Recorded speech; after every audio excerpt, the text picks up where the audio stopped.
Start कर दें lecture. अच्छा, तो ये फर्स्ट पेज है हमारे लेक्चर का और इसमें हम जो आज पढ़ने जा रहे हैं टॉपिक मैक्सवेल्स इक्वेशन। अच्छा बेटा, आपको पता है कि ये आर्टिकल बहुत ज्यादा पीछे डिस्कस हो चुका है। मैक्सवेल इक्वेशन हम बार बार बताते रहे हैं कि this is first Maxwell equation, this is second Maxwell equation, third Maxwell equation. तो ये चीजें आपने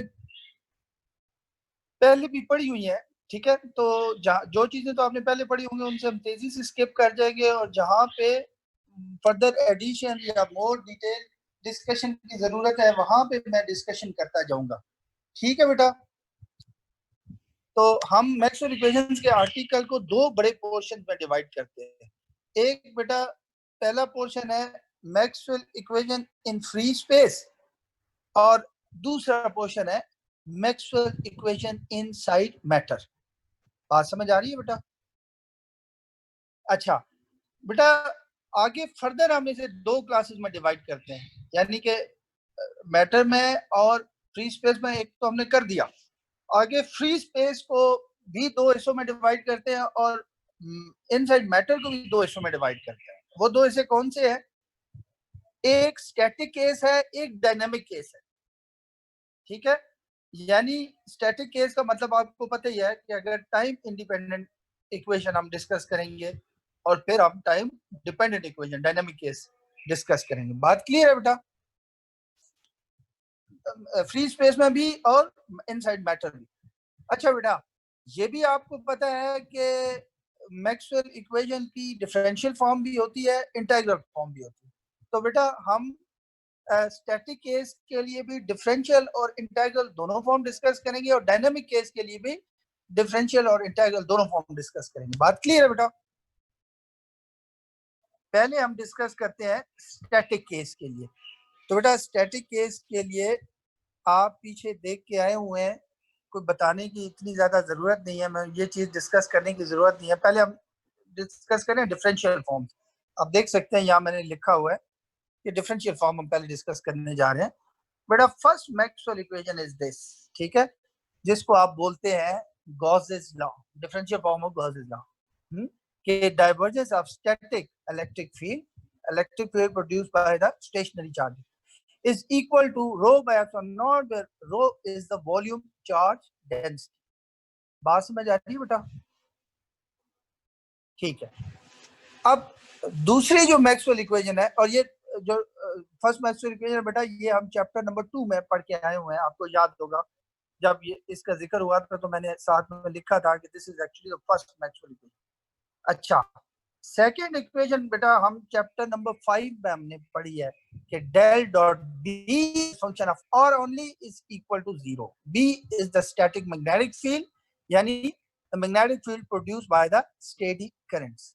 बात समझ आ रही है बेटा? ये फॉर्म थी सेकेंड, जो हम चैप्टर नंबर 5 में पढ़ के आ चुके हैं। और इसका कोई नाम नहीं है इस लॉ का। बाज लोग इसे कहते हैं Gauss's law for magnetic field, लेकिन this is not Gauss's law for magnetic. Gauss's ने कोई ऐसा लॉ नहीं बताया था। बात समझ आ रही है? This has no name. हाँ, only we know this equation by the fact that magnetic monopole does not exist, single magnetic charge does not exist, isolated north or isolated south does not exist। बात समझ आ रही है? अच्छा बेटा, जो third Maxwell equation है वो हमारे पास ये है, del cross E is always equal to zero. अच्छा बेटा, मैं कहता हूं कि ये स्टैटिक केस के लिए है। तो अब थोड़ा सा मसला ये आता है कि आप को पता है कि ठीक है इलेक्ट्रोस्टैटिक्स में तो मैग्नेटिक फील्ड होती नहीं, तो मैग्नेटोस्टैटिक्स में तो मैग्नेटिक फील्ड होती है। बेटा even curl of E in magnetostatics is zero as well. ये मैंने आगे लिखा हुआ है कि आप देख ही रहे हैं कि यहाँ पर मैंने लिखा हुआ कि it is zero even in magnetostatics, because आपके पास फैराडेज लॉ है del cross E that is function of space and time is equal to minus partial by partial T B that is function of space and time. बात समझ आ रही है? तो बेटा क्योंकि स्टैटिक केस है तो टाइम डिपेंडेंस आप खत्म कर दें तो आपके पास ये इक्वेशन आ जाएगी, और आपको पता है कि बी सिर्फ स्पेस वेरिएबल पर डिपेंड कर रही है, तो जब उसे पार्शियल डिफरेंशिएट करेंगे विद रिस्पेक्ट टू टाइम तो आपके पास आंसर 0 आएगा। बात समझ आ रही है? That's why we say that even in magnetostatic curl of electric field is always 0. ठीक है, स्टैटिक इलेक्ट्रिक फील्ड। बात क्लियर है बेटा? अच्छा, अब हम आते हैं फोर्थ मैक्सवेल इक्वेशन की तरफ। फोर्थ मैक्सवेल इक्वेशन भी बेटा हमने चैप्टर नंबर 5 में पढ़ी थी, आपको याद होगा, जिसको हमने कहा था एम्पियर्स लॉ, कि curl of static magnetic field is equal to mu naught time the volume current density. बात क्लियर है बेटा? तो ये वो इक्वेशन है जो हम पीछे पढ़ के आ चुके हैं, कोई मुश्किल तो नहीं है, इनको तो एक्सप्लेन करने की जरूरत नहीं है, हम बड़ा डिटेल से इनको पीछे पढ़ के आ चुके हैं। ठीक है, अब हम बात करते हैं इंटेग्रल फॉर्म। बेटा ये जो आप इक्वेशन सामने देख रहे हैं डिफरेंशियल फॉर्म, जिसको हमने गॉसेस लॉ कहा है, जिसे हमने फर्स्ट मैक्सवेल इक्वेशन कहा है, इसी की इंटेग्रल फॉर्म हम पीछे पढ़ के आ चुके हैं कि ये, ठीक है, इंटेग्रल फॉर्म में बेटा इसे कन्वर्ट करना कोई मुश्किल नहीं है, दोनों जानिब डी टॉ से मल्टीप्लाई करके ओवर वॉल्यूम बी इंटीग्रेट करें, लेफ्ट साइड पे डाइवर्जेंस थ्योरम अप्लाई करें तो आपके पास ये इक्वेशन आ जाएगी। मुश्किल तो नहीं, हम करके आए हुए हैं पीछे,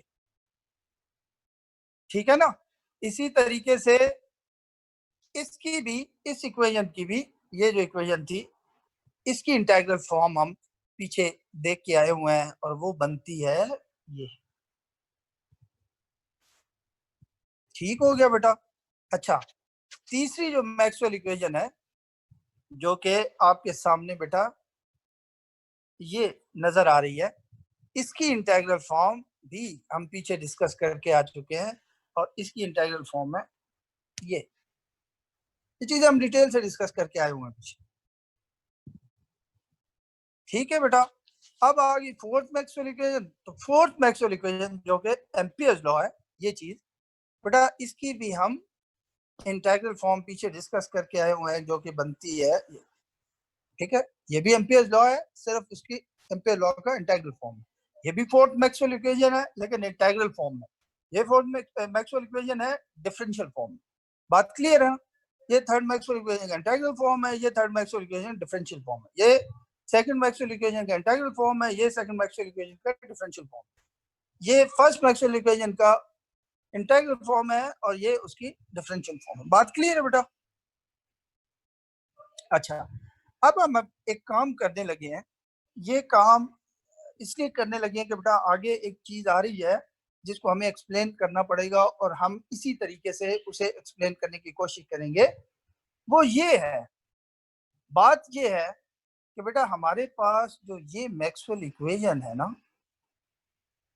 जैसे हमने कहा थर्ड मैक्सवेल इक्वेशन, ठीक है, अगर हम इसका दोनों साइड का डाइवर्जेंस लें, ठीक है, अगर बेटा दोनों साइड का डाइवर्जेंस है, लेफ्ट साइड का डाइवर्जेंस लेता हूँ तो मेरे पास ये चीज आएगी, राइट साइड का डाइवर्जेंस लेता हूँ तो मेरे पास ये चीज आएगी। बात क्लियर है? अच्छा बेटा, मैं कहता हूँ राइट साइड इसलिए 0 है because of the second Maxwell equation, del dot B is equal to, you know this, ठीक है? तो राइट साइड 0 है because of the second Maxwell equation, और लेफ्ट साइड 0 है क्योंकि बेटा चैप्टर 1 में हम पढ़ के आए हुए हैं कि divergence of curl of vector potential is always 0, vector function is always 0। हाँ, divergence of curl of any vector function is always 0। बात क्लियर है बेटा? अच्छा, इसलिए क्योंकि आप देख रहे हैं लेफ्ट साइड भी 0 है, राइट साइड पे भी 0 है, तो बेटा जरूरी है हम ऐसे, आपने कितनी दफा पिछली क्लासेस में किया होगा कि because left hand side is equal to right hand side therefore this equation is a valid equation, यानी this equation is satisfied. So हम कहते हैं कि Maxwell third equation is satisfied. Satisfied mean this is a perfect equation, इसमें किसी कमी बेशी की कोई जरूरत नहीं है। बात क्लियर है बेटा? अब हम आते हैं फोर्थ मैक्सवेल इक्वेशन, इसकी जानिब बढ़ते हैं। बेटा आपको इतना पता है, अच्छा ये सारा अभी स्टैटिक केस डिस्कस हो रहा है, आपको इतना पता है बेटा कि अगर मैं फोर्थ मैक्सवेल इक्वेशन का दोनों साइड का डाइवर्जेंस लूं, लेफ्ट साइड का डाइवर्जेंस लूंगा तो मुझे मेरे पास ये चीज आएगी, राइट साइड का डाइवर्जेंस लूंगा तो मेरे पास ये चीज आएगी। बात क्लियर है बेटा? अब राइट साइड जीरो है, क्यों? ये क्या चीज है? Divergence of static volume current densities और स्टैटिक मीन टाइम इंडिपेंडेंट, ठीक है? यानी कि produce by that produce the volume current density that produce the steady current। बात समझ आ रही है? तो divergence of J is zero. Basically ये बेटा क्या है? Equation of continuity for static case. Equation of continuity for steady current. बात क्लियर है बेटा? राइट साइड इस वजह से जीरो होगी और लेफ्ट साइड बेटा इस वजह से जीरो होगी। वही रीजन जो चैप्टर 1 में पढ़ के आए हैं कि because the divergence of curl of a vector function is always zero. ठीक है? तो बेटा लेफ्ट साइड भी जीरो है, राइट साइड भी जीरो है, so fourth Maxwell equation is satisfied. बात क्लियर है? हाँ, अब आगे चलते हैं।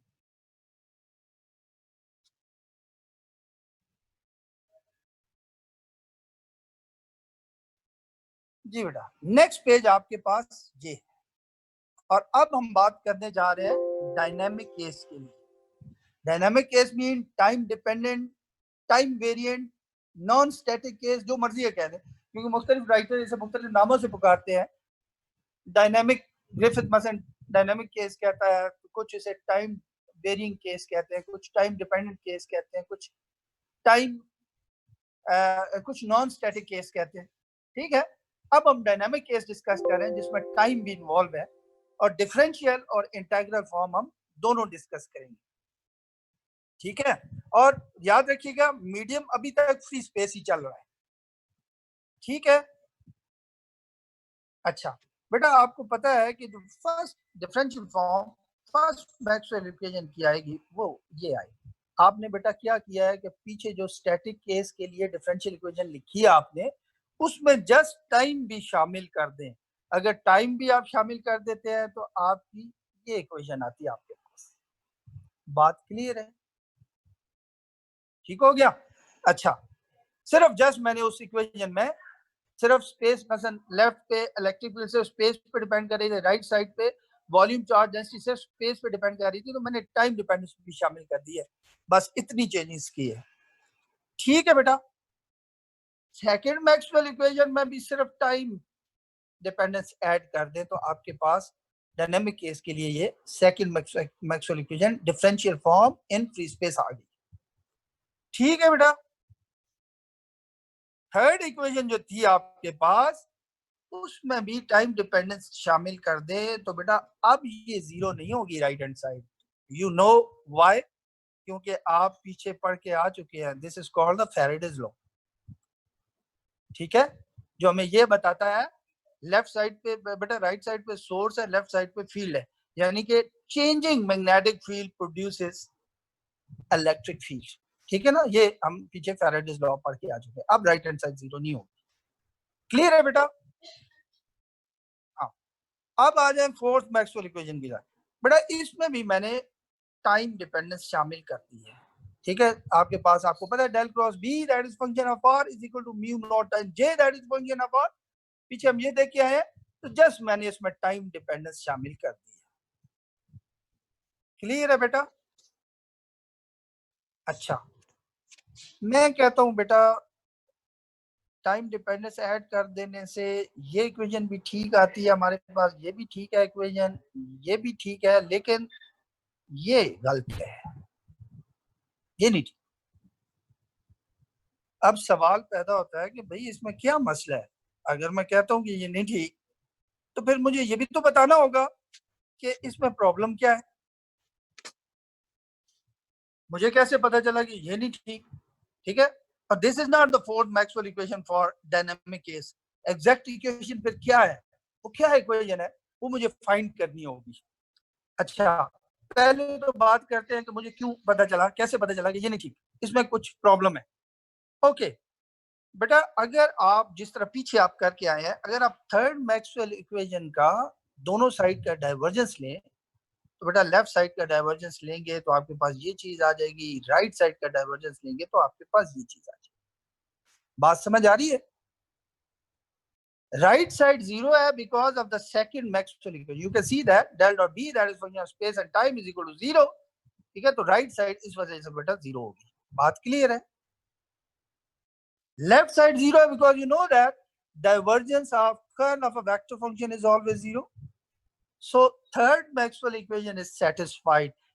इसलिए हम कहते हैं कि ये बिल्कुल ठीक है, इसमें कोई प्रॉब्लम नहीं। अब आती है फोर्थ मैक्सवेल इक्वेशन, इसकी जानिब जिसको हम कह रहे हैं कि ये नहीं सही। ओके, दोनों साइड का डाइवर्जेंस लें। ठीक है बेटा, लेफ्ट साइड का डाइवर्जेंस लेते हैं तो आपके पास ये चीज आती है, और राइट साइड का डाइवर्जेंस लेते हैं तो आपके पास ये चीज आती है। बात समझ आ रही है? हाँ, अच्छा, अब हम ये देखते हैं कि लेफ्ट साइड तो बेटा जीरो है, इसकी रीजन वही है कि divergence of curl of vector function is always zero. लेकिन बेटा राइट साइड जीरो नहीं है। ठीक है, हमने पीछे पड़ी हुई है equation of continuity for dynamic case. बात समझ आ रही है? और equation of continuity for dynamic case अगर volume current density time dependent हो तो that is not equal to zero, but that is equal to minus partial rho by partial t, where rho is the time dependent volume charge density. ठीक है बेटा, तो left side is not equal to, left side is zero and that is not, और right side zero नहीं है, इसका मतलब है left side is not equal to right hand side। तो ये तो इक्वेशन सेटिस्फाई नहीं होती। बात समझ आ रही है बेटा? अच्छा, ये भी आपने नोट किया कि स्टैटिक केस के लिए हमें इसमें कोई मसला नहीं हुआ था, मसला डायनेमिक केस में आता है। ठीक है, यानी कि असल में ये एक बड़े लंबे अरसे तक किसी को पता नहीं चला, ये मैक्सवेल ने फाइंड किया कि इसमें प्रॉब्लम आता है।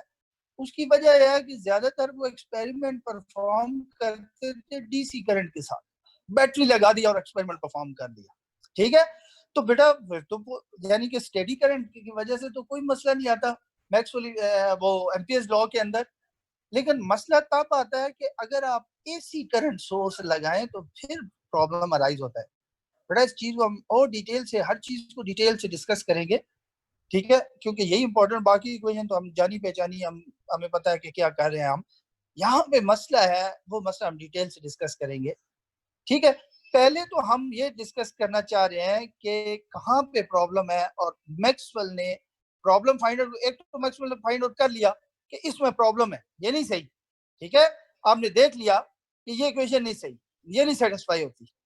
ठीक है, तो मैंने ये नीचे लिख भी दिया है कि for steady current mean magnetostatic Ampere law was right. ठीक है, evidently when we go beyond magnetostatics, यानी कि अगर हम टाइम वेरिंग करंट के साथ प्ले करते हैं फिर एम्पियर लॉ में गड़बड़ आती है। बात समझ आ रही है? अब मैक्सवेल ने वो गड़बड़ देख तो ली। ठीक है, how did he fix that, उसकी तरफ आती है। ठीक है बेटा, इतना तो समझ आती है कि मसला इक्वेशन ऑफ कॉन्टिन्यूटी की वजह से राइज हो रहा है। बात क्लियर है? So Maxwell used equation of continuity, you can see that. ठीक है, अब उसने कहा कि असल में यहाँ पे राइट साइड पे कुछ चीज मिसिंग है। ठीक है, और उसे कैसे पता चला मिसिंग है? उसने बेसिकली उसे ये इतना पता चल गया कि इक्वेशन ऑफ कॉन्टिन्यूटी की वजह से मसला है, इक्वेशन ऑफ कॉन्टिन्यूटी यूज की, और जो रो है that is function of R and time, space and time. बेटा उसने यहां से वैल्यू रो की फाइंड की, मैक्सवेल इक्वेशन नंबर 1। आप देख सकते हैं कि rho that is function of space and time is equal to epsilon naught time del dot E that is function of space and time. तो बेटा ये रो की वैल्यू या उसने इक्वेशन ऑफ कॉन्टिन्यू में यहाँ पे सब्स्टिट्यूट की, जो कि आप देख सकते हैं कि ये बात क्लियर है बेटा। ठीक है, अब क्या है कि एप्सिलॉन नॉट को मैं अंदर ले जाऊं कोई फर्क नहीं पड़ता क्योंकि कांस्टेंट है, पार्शियल बाय पार्शियल टी को भी अंदर ले जा सकते, क्योंकि हमें पता है कि डेल ऑपरेटर स्पेस वेरिएबल पे ऑपरेट होता है। टाइम पे नहीं, तो हम पार्शियल बाय पार्शियल टी को भी अंदर ले जा सकते हैं। तो बेटा क्या मैं इसको इस सारी टर्म को ऐसे लिख सकता हूँ,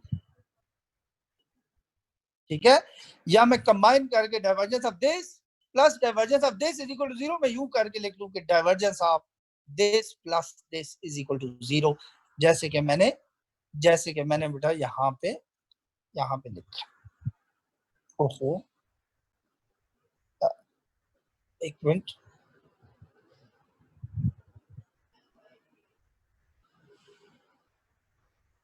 अच्छा, जैसे कि मैंने यहाँ पे लिखा। बात क्लियर है? अब आगे आते हैं, इक्वेशन ऑफ कंटिन्यूटी क्यों यूज की। एक तो सिंपल यहाँ से, क्योंकि इसी की वजह से प्रॉब्लम आती है। आगे और भी रीजन हम बेटा डिस्कस करेंगे, अभी ये चीज चल रही है।